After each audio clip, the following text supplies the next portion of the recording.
পঞ্চম অধ্যয়ন সমান্তৰাল প্ৰগতি আমি সমান্তৰাল প্ৰগতিৰ পাঠটোৰ প্ৰশ্ন উত্তৰ কৰোঁ আহা কুৱেশ্যন নম্বৰ 21 যদি এটা সংখ্যা 2/3 অংশত সংখ্যাটো 1/5 অংশতকৈ 7 বেছি হয় তেন্তে সংখ্যাটো হ'ব ইয়াৰ কোনটো উত্তৰ হয় এইটো আমি উলিয়াব লাগিব এইটো সমাধান ধৰা হল সংখ্যাটো কি হ'ব সংখ্যাটো x হ'ব প্ৰশ্ন মতে ইয়াত কি হ'ব প্ৰশ্ন মতে 2/3x ইয়াত কি হ'ব -1/5x ইয়াত কি হ'ব 7 দিয়া আছে এতিয়া আমি দুইটাতে এলচিএম লম ইয়াত কি হ'ব 5 3 গুণ 15 তাৰপিছত 5 2 গুণ 10 x আছে x মাইনাস 3 1 গুণ 3 3x হ'ব ইকুয়াল টু 7 হ'ব এতিয়া এইটোৰ পৰা এইটো মাইনাস কৰিলে কিমান হ'ব 7x হ'ব ইকুয়াল টু 15 আৰু 7 টো পূৰণ কৰিলে কিমান হ'ব 7 * 15 এ পূৰণ হ'ব তাৰপিছত ইয়াত কি হ'ব x ইকুয়াল টু 87 আৰু 87 টো কেনসেল কৰিলে x ইকুয়াল টু কিমান হ'ব x ইকুয়াল টু 15 হ'ব ইয়াৰ কোনটো উত্তৰ হ'ব ইয়াৰ c টো উত্তৰ হ'ব x ইকুয়াল টু 15 হয় তাৰপিছত কোৱেশ্চন নম্বৰ 22 প্ৰথম 50টা স্বাভাৱিক সংখ্যাৰ যোগফল আমি প্ৰথম 50টা স্বাভাৱিক সংখ্যাৰ যোগফলটো উলিয়াব লাগিব এটো 22 টো ইয়াত কি হ'ব n ইকুয়াল টু কিমান দিয়া আছে 50টা দিয়া আছে তাৰপিছত আমি এইটো উত্তৰটোৰ মতে কৰিম sn equal to n * n + 1 বাই তলত কি হ'ব 2 হ'ব তাৰপিছত ইয়াত কি হ'ব sn ইকুয়াল sn মানে n মানে 50 হ'ব n মানে 50 তাৰপিছত 50 + 1 বাই তলত কি হ'ব 2 হ'ব 2 পজিশন কিমান হ'ব 50 হ'ব তাৰপিছত 25 ইনটু এইটো আৰু এইটো পূৰণ প্লাস কৰিলে কিমান হ'ব 51 হ'ব 25 আৰু 51 টো পূৰণ হ'ব 5 * 1 = 5 তাৰপিছত 2 * 2 = 5 5 * 25 25 আৰু 2 এ প্লাস কৰিলে 27 ৰ 2 হ'ব 5 2 * 10 10 * 2 কিমান হ'ব 1200 হ'ব ইয়াত কি হ'ব ইয়াত 1 to 75 হ'ব ইয়াৰ কোনটো উত্তৰ হ'ব ইয়াৰ বি টো উত্তৰ হয় তাৰপিছত কোৱেশ্চন নম্বৰ 23 যদি 6 12 18 ... a b থাকে তেন্তে n-1 তম পদটো হ'ব এটো n-1 তম পদটো উলিয়াব লাগিব এটো আমি কেনেকৈ উলিয়াম চাও 23 টো আমি কেনেকৈ কৰিম কোৱেশ্চন নম্বৰ 23 ৰ সমাধানটো 6 12 18 দিয়া আছে ইয়াত প্ৰথম পদটো কিমান দিয়া আছে প্ৰথম পদ a = কিমান হ'ব a = 6 আধা নম্বৰ d = কিমান হ'ব d = 12 ৰ পৰা আমি 6 মাইনাস কৰিলে কিমান হ'ব 6 হ'ব আমি n-1 তম পদটো উলিয়াব লাগিব n-1 তম পদ ইকুয়াল টু ইয়াত কি হ'ব a n-1 ইকুয়াল টু ইয়াত কি হ'ব a প্লাস ইয়াত কি হ'ব n-1 ইনটু ইয়াত কি হ'ব d হ'ব এইটো উত্তৰটো মতে কৰিম এতিয়া ইয়াত কি হ'ব এইটো হ'ব ইয়াত n equal to n-1 equal to ইয়াত কি হ'ব a মানে 6 প্লাস ইয়াত কি হ'ব n মাইনাস এইটো কিমান হ'ব 1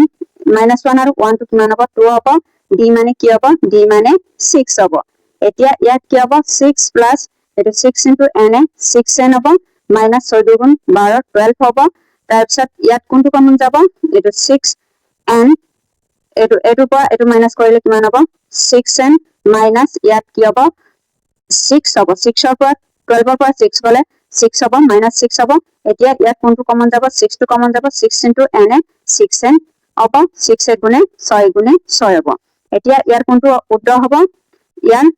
a টো উত্তৰ হ'ব 6 * n-1 হ'ব তাৰপিছত কোৱেশ্চন নম্বৰ 24 এটা সমান্তৰাল প্ৰগতিটো 2 5/2 3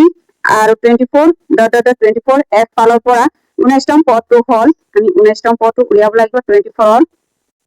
ৰ সমাধান ইয়াত a = কিমান দিয়া আছে a = 2 এটো ইয়াত a = 2/5 দিয়া আছে ইয়াত a = কিমান দিয়া আছে a = 2 d = কিমান দিয়া আছে d = ইয়াত 5/2 মাইনাস ইয়াত কি হ'ব -2 হ'ব তাৰপিছত এটো আমি কেনেকৈ কৰিম এটো পৰা এটো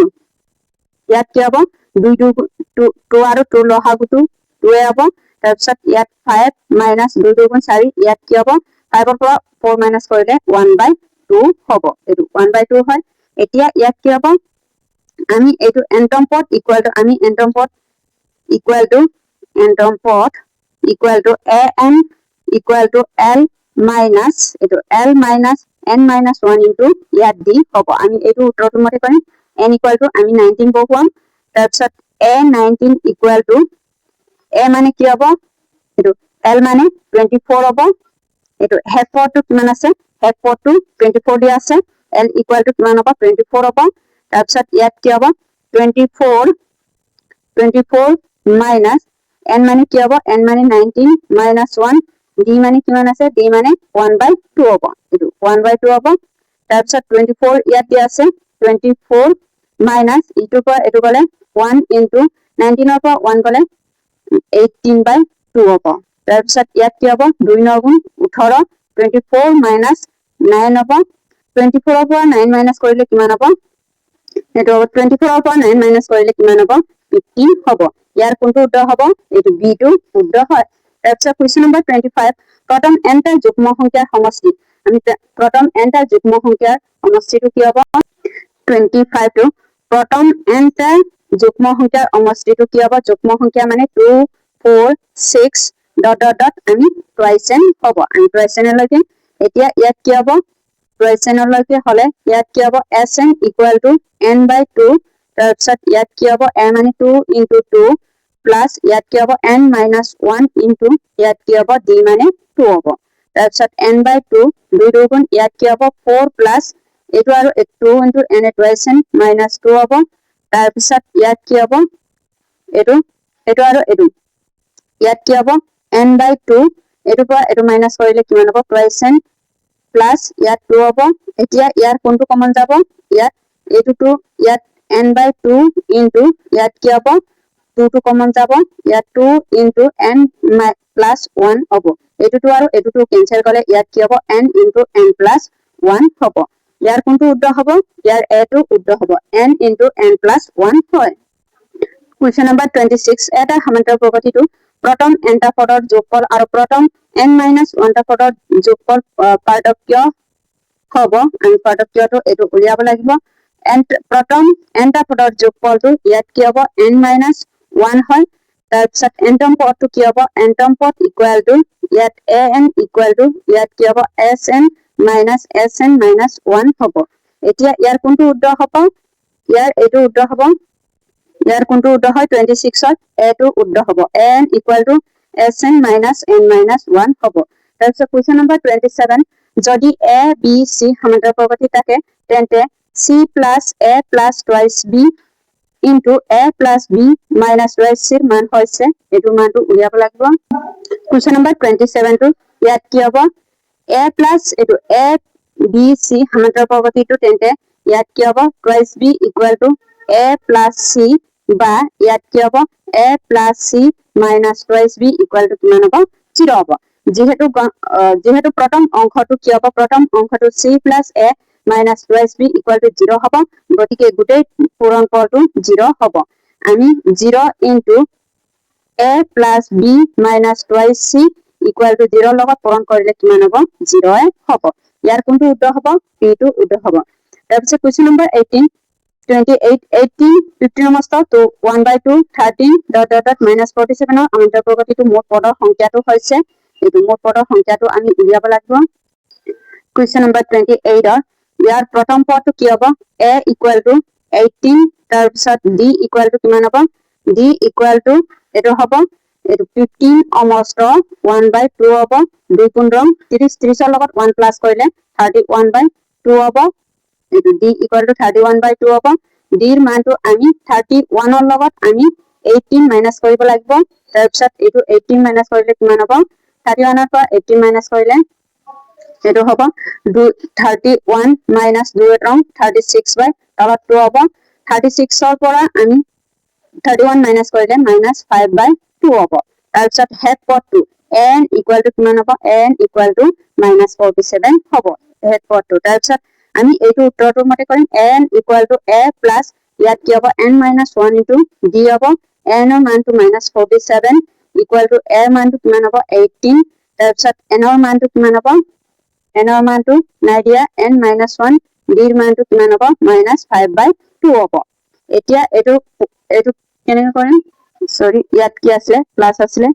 ইয়াত প্লাস হ'ব 18 plus n minus 1 into d মানে -5/2 হ'ব এতিয়া আমি এটো কেনেকৈ কৰিম -47 47 এটো সমান চিনৰ পৰা গলে -18 হ'ব ইকুৱেল টু ইয়াত কি হ'ব n - 1 ইনটু ইয়াত -5/2 হ'ব তাৰপিছত এই দুটাটো কিমান হ'ব -65 হ'ব ইকুৱেল টু n - 1 ইয়াত কি হ'ব -5/2 হ'ব মাইনাস মাইনাস কিটা কেনসেল যাব এতিয়া ইয়াত কি হ'ব মাইনাস মাইনাস কিটা কেনসেল গলে n - 1 টো ইয়াতে পাম তাৰপিছত 65 এটো 65 ইনটু 2 টো ওপৰত যাব তলত কি হ'ব 5 টো তলত যাব 5 তে ৰং কিমান হ'ব 65 হ'ব তাৰপিছত n - 1 ইকুৱেল টু 2 তে ৰং কিমান হ'ব 26 হ'ব তাৰপিছত n ইকুৱেল টু ইয়াত মাইনাস আছে অমান চিনৰ পৰা গলে প্লাস 26 হ'ব 26 প্লাস 1 হ'ব n ইকুৱেল টু কিমান হ'ব 26 ৰ লগত 1 প্লাস কৰিলে কিমান হ'ব 27 হ'ব এটো ইয়াত 27 আসলে 27 টো নাই তাৰপিছত কোৱেশ্চন নম্বৰ 29 √2 √8 √18 √32 আমান্তৰ প্ৰগতিটো আধাৰ অন্তৰ ইয়াৰ কোনটো উত্তৰ হয় উলিয়াব লাগিব এটো হ'ব 8 2 4 6 আমান্তৰ প্ৰগতিটো প্ৰতিটো আধাৰ অন্তৰতকৈ ডাঙৰ b টো এটো দিয়া আছে c টো এটো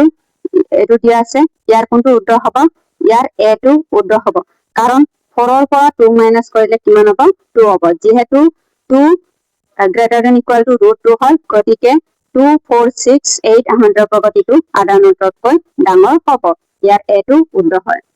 তাৰপিছত কোৱেশ্চন নম্বৰ 30 এটা সমান্তৰ প্ৰগতিটো প্ৰথম আৰু শেষ পদ ক্ৰমে 1 আৰু 11 হয় যদি আমান্তৰ প্ৰগতিটো পদবোৰৰ যোগফল 36 হয় তেন্তে পদৰ সংখ্যা হ'ব ইয়াত কি হ'ব 32 দিয়া আছে প্ৰথম পদ a ইকুৱেল টু কিমান হ'ব a ইকুৱেল টু 1 দিয়া আছে তাৰপিছত l ইকুৱেল টু শেষ পদটো কিমান দিয়া আছে f পদটো 11 দিয়া আছে এটো শেষ পদটো 11 তাৰপিছত sn ইকুৱেল টু কিমান দিয়া আছে 36 দিয়া আছে এতিয়া আমি এইটো উত্তৰটো মতে কৰিম sn ইকুৱেল টু n/2 তাৰপিছত a প্লাস l এইটো উত্তৰটো ব্যৱহাৰ কৰিম sn মানে 36 ইকুৱেল টু n/2 a মানে কি হ'ব a মানে 1 প্লাস l মানে কিমান হ'ব l মানে 11 হ'ব তাৰপিছত ইয়াত কি হ'ব 36 ইকুৱেল টু n/2 এই দুটাটো প্লাস কৰিলে কিমান হ'ব 12 হ'ব 6 2 গুণ 12 হ'ব তাৰপিছত ইয়াত 6 6 গুণ 36 n ইকুৱেল টু কিমান হ'ব n ইকুৱেল টু 6 হয় ইয়াৰ কোনটো উত্তৰ হ'ব a টো উত্তৰ হ'ব তাৰপিছত কোৱেশ্চন নম্বৰ 31 42 অংকটো তলৰ কোনটো সমান্তৰ প্ৰগতিটো এটা পদ হ'ব এটো 31 ৰ কোনটো উত্তৰ হয় 31 ৰ c টো উত্তৰ হ'ব কাৰণ 2 6 10 টো উত্তৰ হ'ব ইয়াত কি হ'ব d ইকুৱেল টু 4 হয় এই কাৰণে ইয়াৰ c টো উত্তৰ হ'ব